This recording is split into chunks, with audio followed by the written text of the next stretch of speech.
Welcome to another session of Organisms and Population. In this session, we will discuss about population interactions.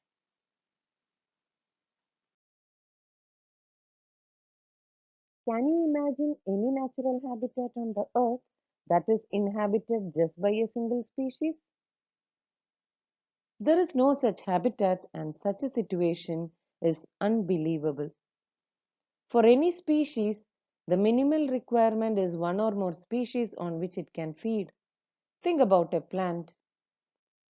It makes its own food, but it cannot survive alone. It needs soil microbes to break down organic matter in the soil and return the inorganic nutrients for absorption.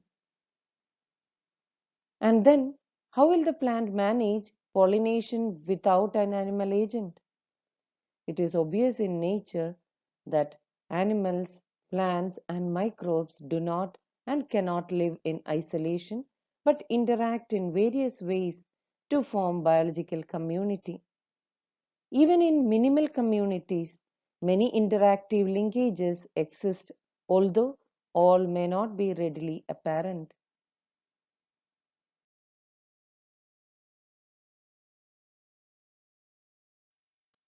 Let's look into some of the interspecific interaction. Mutualism is an interspecific interaction in which both the interacting species are benefited.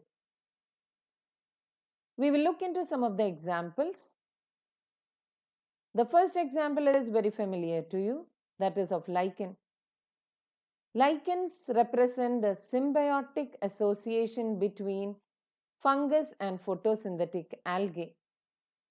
Fungus helps in the absorption of nutrients and provide protection to the algae, while algae produce its own food and provide food to the fungus. The second example is of mycorrhizae. It's a close symbiotic relationship between fungi and the roots of higher plants, where the fungi helps in the absorption of nutrients while plants provide food and protection for the fungus. Mutualism can be seen in plant animal relationships.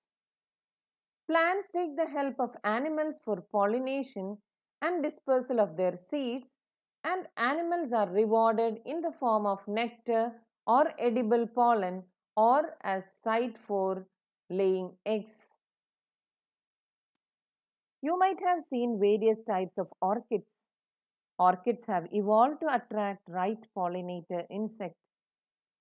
A Mediterranean orchid called as Ophrys muscifera employs sexual deceit to get pollinated by bee species.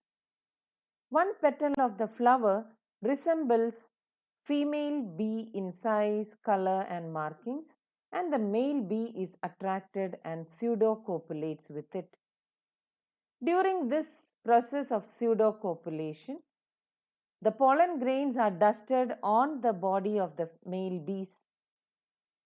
With such pollen dust, the male bee pseudocopulates with another flower of the same species and the pollination takes place.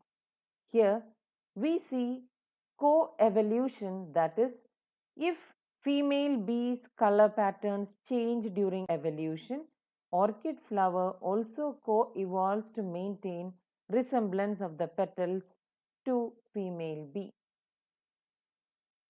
Co-evolution is also seen in many species of fig trees which are pollinated by specific species of wasp. Female wasp uses fruit for ovary deposition or site for laying eggs and also uses developing seeds within the fruit for nourishing its larvae. Wasp pollinates a fig inflorescence while searching for suitable egg-laying sites. In return, fig offers the wasp some of the developing seeds as food for developing wasp larvae.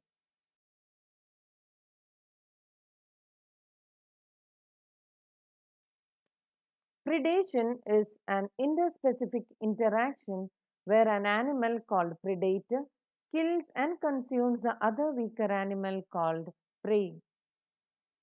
Predation is nature's way of transferring energy to higher trophic levels. Predators keep prey population under control. This is called biological control. When certain exotic species are introduced into a geographical area, they become invasive and start spreading fast because the invaded land does not have its natural predators. Prickly pear cactus, introduced in 1920s into Australia, created havoc by spreading to millions of hectares, and this was brought under control only after a cactus feeding predator was introduced into the country from its natural habitat. If a predator is too efficient and overexploits its prey, then the prey might become extinct, and following it, the predator also will become extinct due to the lack of food. They also help in maintaining species diversity in a community by reducing intensity of competition among competing prey species. For example, in rocky intertidal communities of American Pacific coast, starfish pisister is an important predator. In the beginning, when all the starfishes were removed from an intertidal area, more than 10 species of invertebrates became extinct in a year because of interspecific competition.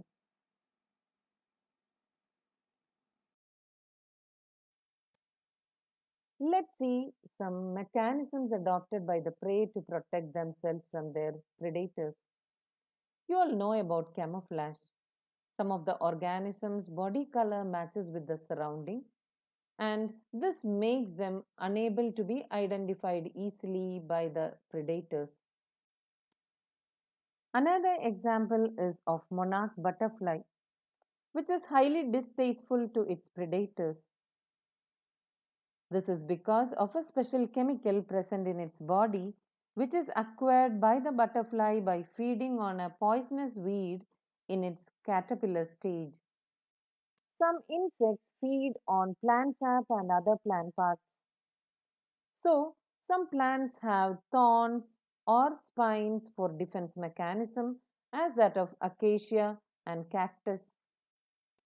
Some plants produce highly poisonous chemicals like cardiac glycosides, nicotine, caffeine, quinine, opium, etc., as defenses against grazers. You all know calotropis, which grows in abandoned field. They produce a chemical which is cerebral glycoside and cause harm to the animal. So you will not be able to see the grazers eating calotropis.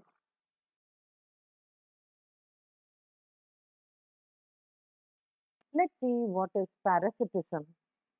It's a mode of interaction between two species in which one species called parasite depends on the other species called host for food and shelter. In this process, one organism is benefited while the other organism is harmed. Parasites may be of two types: endoparasites and ectoparasites. Endoparasites live inside the host body at different sites for food and shelter. Examples are tapeworm, liver fluke, plasmodium, ascaris, etc. Ectoparasites derive food from the external surface of the host organism. Examples are lice on humans, ticks on dogs, cuscuta plant, etc. The life cycles of some parasites are complex where one or more intermediate hosts or vectors to facilitate parasitization. The human liver fluke depends on two intermediate hosts, a snail and a fish, to complete its life cycle. Malarial parasite Plasmodium needs a vector, that is mosquito, to complete its life cycle. Majority of parasites harm the host by reducing the survival, growth, and reproduction of the host, they reduce its population density by making it physically weak.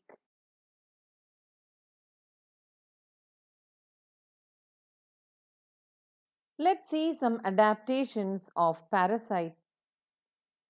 The parasites have evolved to be host specific in such a manner that both host and parasite tend to co evolve.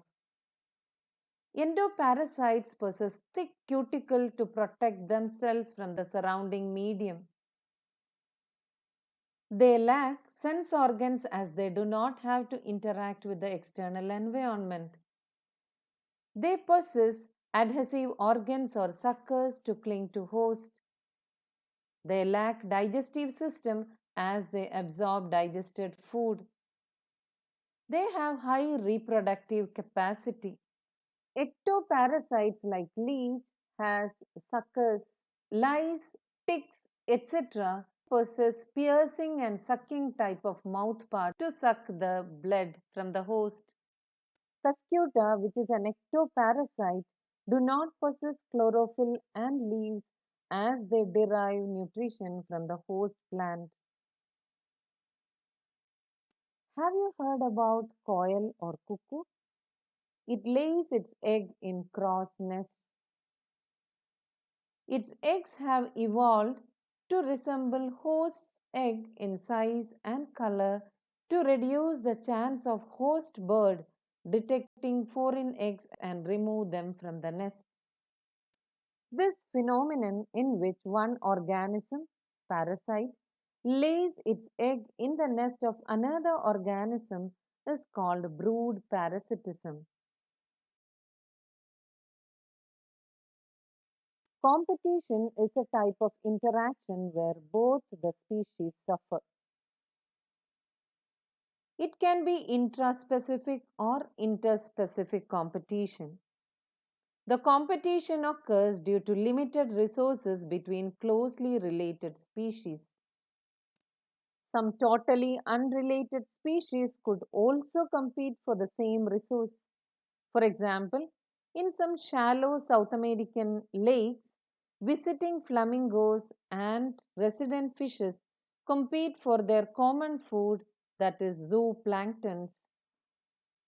In interspecific competition, the feeding efficiency of one organism might be reduced due to the interfering and inhibitory presence of the other species, although the resources are abundant.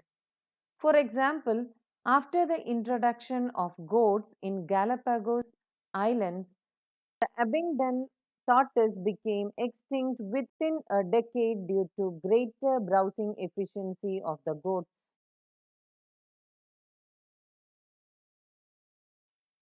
Another evidence of occurrence of competition in nature comes from what is called competitive release.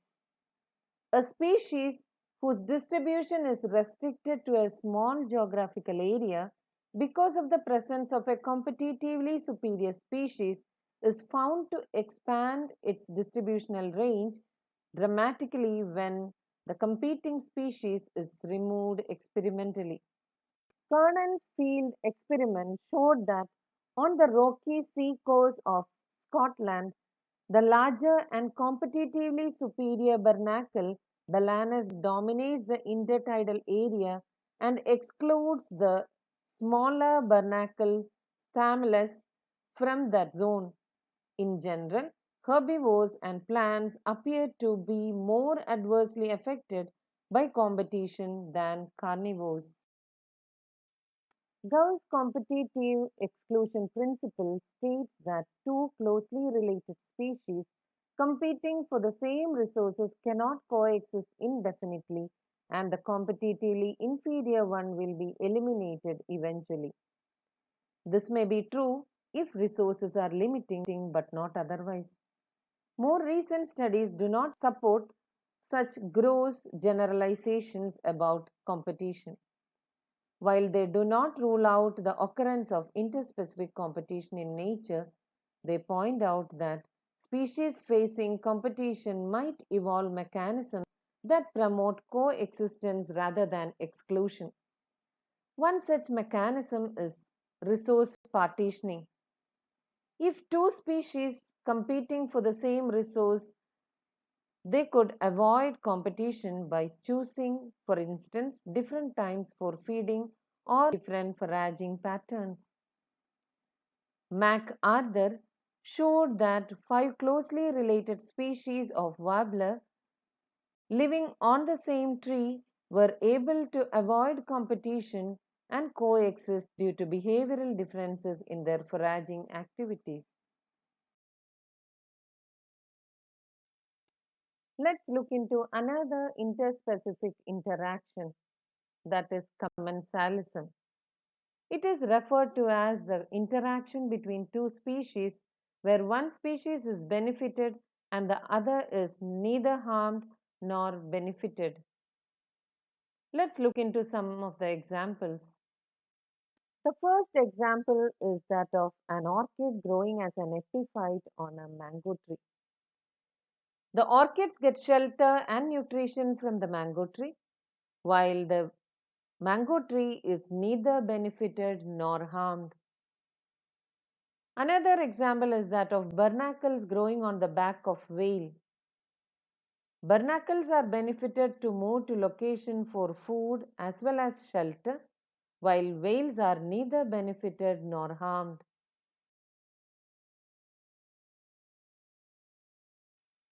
The egrets are in close association of grazing cattle.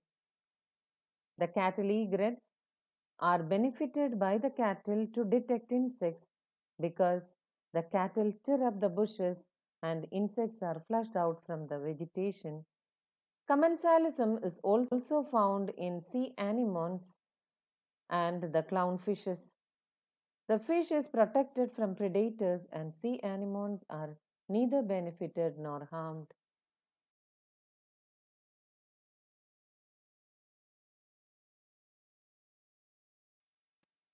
Another population interaction is amensalism. It is referred to as the interaction between two different species in which one species is harmed and the other is neither benefited nor harmed. For example, the mold Penicillium secretes penicillin, which kills bacteria, but the mold is unaffected.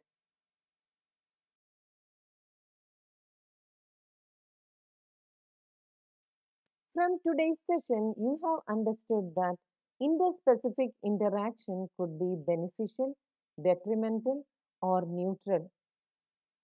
Let's assign plus sign for beneficial interaction, minus sign for detrimental, and 0 for neutral interaction. Let's look into the given table. Both the species are benefited in mutualism, while both lose in the case of competition.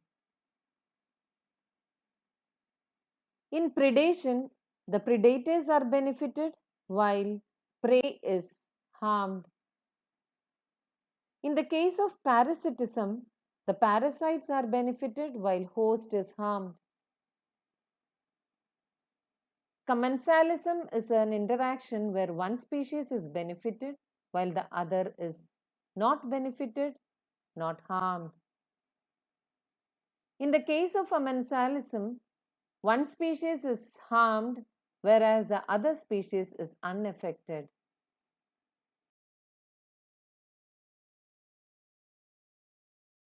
Thank you, students, for listening to this session.